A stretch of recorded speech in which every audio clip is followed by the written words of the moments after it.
नमस्कार दोस्तों, गंगोत्री पंडित चैनल में आप सभी का स्वागत है। हमारी आज की कहानी है बहू की पसंद। श्वेता बहू, जल्दी तैयार होकर आ जाओ, मुंह दिखाई की रस्म पूरी करवानी है। रेखा जी बोलकर नीचे आ गई। श्वेता की शादी रेखा जी और अमर जी के बड़े बेटे प्रमोद से हुई है। प्रमोद की दो बहनें हैं, नैना जिसकी शादी इसी शहर में विकास से हुई है, और छोटी बहन अनु जो कॉलेज में पढ़ती है। भाभी, आज तो पूरे दिन मुंह दिखाई का रस्म चलेगा। अब परिवार में लोग ही इतने हैं, नैना बोली।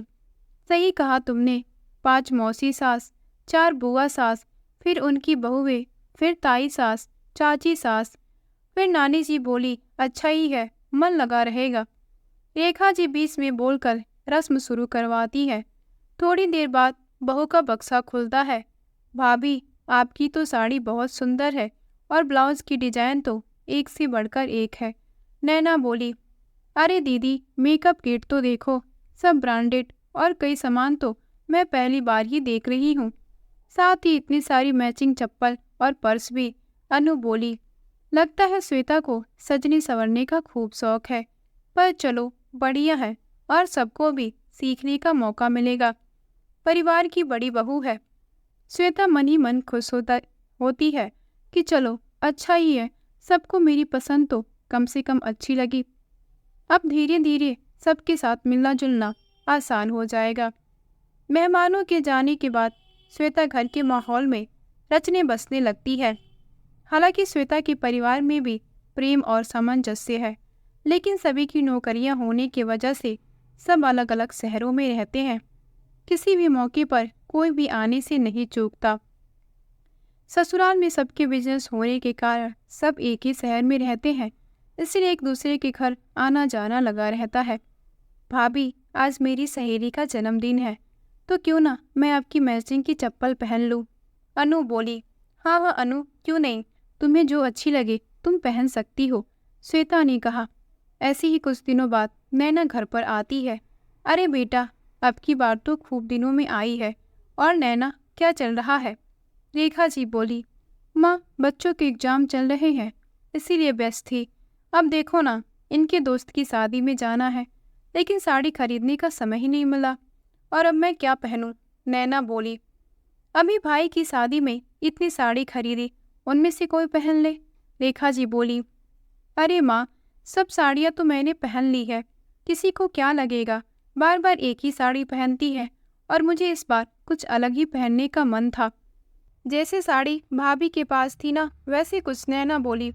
तो उसमें क्या हुआ, अपनी भाभी की साड़ी ले जा, और साथ में मैचिंग के गहने भी होंगे उसके पास। तो रेखा जी कहकर श्वेता को आवाज़ देती हैं। बहू, नैना बेटी को अपनी साड़ियाँ दिखा दे, और जो पसंद आए दे दो पहनने के लिए। बेचारी बच्चों के परीक्षा के चक्कर में खरीद भी नहीं पाई, रेखा जी बोली। आइए ना दीदी, आपको जो साड़ी पसंद है वह ले लीजिए, मैं साथ ही मैचिंग की दूसरी सामान भी निकाल देती हूँ, श्वेता बोली। श्वेता अपनी साड़ी पहनने के लिए दे देती है। 1 महीना हो जाता है। बीच में नैना 2-3 बार घर भी आती है, लेकिन वह साड़ी नहीं लाती। श्वेता की टोकनी पर लेकर आती है। श्वेता, मैं साड़ी ड्राई क्लीन में करवा देती, लेकिन क्या है ना, इनको टाइम ही नहीं मिला, और वैसे भी क्या फर्क पड़ता है, तुम करवा लेना, नैना बोली। श्वेता को बुरा तो लगा, लेकिन उसने कुछ नहीं कहा। परिवार में किसी भी बहू या बेटी को कुछ काम होता तो वे श्वेता के पास आकर उसके सामान की फरमाइश करते। साथ में साथ कई बार तो नेल पेंट, लिपस्टिक, काजल जैसी चीज़ों को भी काम में लेकर जाते। भाभी, बुरा मत मानिए, लेकिन आपकी लिपस्टिक का सेट बहुत ही प्यारा है, या मैं ले लूँ? आप दूसरी ले आओगी, मौसी सास की पोती ने कहा। हाँ हाँ बेटा, ले जाओ, तुम्हारी भाभी थोड़ी ना बुरा मानेगी, और ले आएगी। अब बाजार में इतनी मिलती है, कोई एक आखिरी तो नहीं है, रेखा जी बोली। सबका रवैया देखकर श्वेता को अब थोड़ा अखरने लगा, क्योंकि वह हर सामान बड़े मन से लाती, लेकिन उसका उपयोग कोई और ही करता। प्रमोद, यह तो दिन बढ़ता ही जा रहा है। हर किसी को अगर मैं ऐसे ही सामान देती रही तो मेरे पास तो कुछ भी नहीं बचेगा, श्वेता बोली। तुम्हारी पसंद है ही इतनी काबिल तारीफ कि किसी को तुम्हारे जैसे ही सामान चाहिए। ठीक है ना, क्या फ़र्क पड़ता है?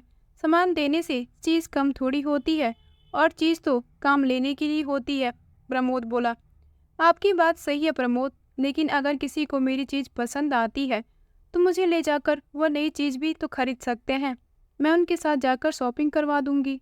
लेकिन ऐसी मेरी खरीदी हर चीज़ को काम में लेने से, श्वेता कहते कहते चुप हो गई। देखो, इसमें बुरा मानने की ज़रूरत नहीं है। तुम कुछ और भी लेना हो तो तुम मुझे बता देना, मैं मंगवा दूंगा, प्रमोद ने कहा। श्वेता समझ चुकी थी प्रमोद को कहने का कोई फायदा नहीं है। कुछ दिनों बाद श्वेता को अपने पीहर पक्ष में एक शादी में जाना था। वहां पर वह फंक्शन में जो साड़ी पहनी थी उसी के लिए हर कोई कह देता, हमारी श्वेता को क्या हो गया है? तुम्हारी तो पसंद इतनी प्यारी है, फिर तुम किसी और के कपड़े क्यों पहन रही हो? अरे बाबा, यह मेरे ही कपड़े हैं, मैं तो पहली बार पहन रही हूँ, श्वेता ने कहा। तब उसकी मौसी की लड़की ने फेसबुक पर उसकी ननद और परिवार वालों की फोटो दिखाई, जहाँ पर उसके पहने हुए कपड़े उसकी ननद पहले से ही पहनी हुई थी। अच्छा, वह तो दीदी कई बार मेरे कपड़े ले जाती है, उन्हें पसंद है इसीलिए, श्वेता बोली। अरे पसंद है तो इसका मतलब यह थोड़ी न है कि तुम अपने नए कपड़े को किसी और को दे दो। और फिर आजकल तुम ही देख लो, सोशल मीडिया का जमाना है, हर किसी को यही लगेगा कि तुम उनसे मांग कर लाई हो, मौसी की लड़की बोली। बात तो तुम्हारी ठीक है, लेकिन अब मैं क्या करूं, क्योंकि अगर किसी को मना करूंगी तो हो सकता है मम्मी जी और पापा जी नाराज हो जाए, श्वेता बोली। श्वेता, हमेशा एक बात ध्यान रखना, साफ कहना, सूखी रहना। इस तरह से तुम मन में अपनी बात दबा कर रखोगी तो उन्हें कैसे पता चलेगा कि तुम्हारे साथ क्या कर रहे हैं? तुम उस घर की बहू हो, इसका मतलब यह नहीं कि तुम्हारा सामान सबकी प्रॉपर्टी हो गया। कोई चीज़ पसंद आती है तो तुम उनके लिए भी लेकर आ जाया करो, लेकिन यह बात उन्हें एक बार समझा दो, मौसी की लड़की बोली। श्वेता को उसकी बात सही लगती है। शादी से लौटकर श्वेता अपने ससुराल जाती है। वहाँ देखती है कि उसकी 2 चप्पल टूटी पड़ी है, कुछ साड़ियाँ अलमारी के बाहर कैरी बैग में रखी है, और मेकअप का सामान भी कुछ अस्त व्यस्त है। मम्मी जी, मेरे जाने के बाद कमरे में से किसी ने अलमारी में से सामान निकाला है, श्वेता बोली। और किसी का तो पता नहीं बेटा। हाँ, नैना जरूर तुम्हारी साड़ी लेकर गई थी, और मैंने भी एक साड़ी पहनी थी। देख लेना, उस पर सब्जी का दाग लग गया है तो ड्राई क्लीन करवा लेना। क्यों, क्या हुआ? रेखा जी बोली। मम्मी जी, मैं हर चीज़ अपनी पसंद से लाती हूँ। मैं मानती हूँ अगर किसी को मेरी पसंद अच्छी लगती है तो मैं उनके लिए भी ला सकती हूँ, लेकिन इस तरह से जिन कपड़ों को मैंने नहीं पहना मुझसे पहले कोई और पहने, यह मुझे अच्छा नहीं लगता, श्वेता बोली। बहू, कपड़े पहनने के लिए होते हैं, पहली बार पहनो या दूसरी बार, इससे क्या फ़र्क पड़ता है, रेखा जी बोली। मम्मी जी, अभी मैं शादी में गई, हर किसी ने मुझसे यही कहा कि मैं नई नवेली दुल्हन होने के बाद भी दूसरे से कपड़े मांग कर क्यों पहन रही हो, श्वेता उदास होते हुए बोली। अरे, उन्हें कैसे पता चला कि पहले तेरी ननद ने ये कपड़े पहने, रेखा जी आश्चर्य से बोली।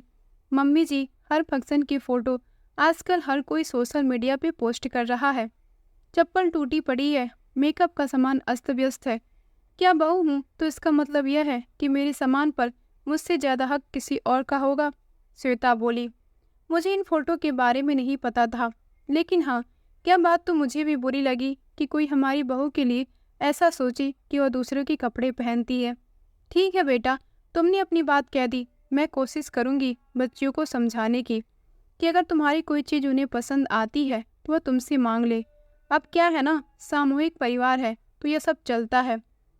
अब यह पहले फ़ोटो नहीं होती थी, अब ज़माना बदल गया है तो थोड़ा सा समझना पड़ेगा, रेखा जी बोली।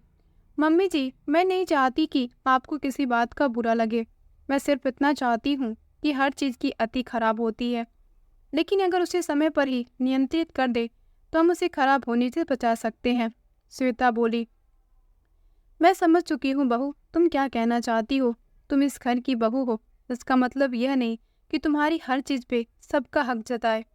हम तो पहले देवरानी जेठानी एक दूसरे के कपड़े पहन लेते थे, पर पहले इतना सब कुछ कहाँ होता था। तुम परेशान मत हो, यह बात मैं अपने तरीके से सबको समझा दूंगी।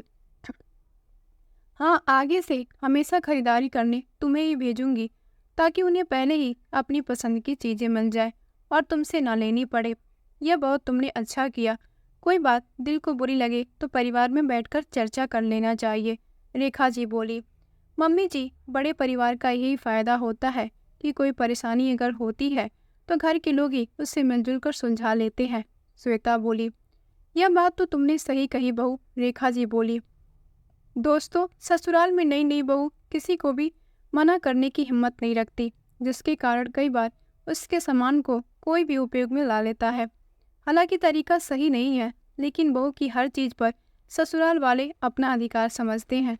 लेकिन उन्हें यह समझना चाहिए कि कोई इंसान जब अपनी पसंद के लिए कोई चीज़ अपने लिए लाया है तो उसका उपयोग करने का हक सिर्फ उसी का है। तो दोस्तों, यह थी हमारी आज की कहानी। उम्मीद करती हूँ यह कहानी आपको पसंद आई होगी। अगर आप चैनल पर नए हैं तो चैनल को सब्सक्राइब करें, वीडियो को लाइक करें। मिलते हैं एक नई कहानी के साथ। तब तक के लिए आप सभी का बहुत बहुत धन्यवाद।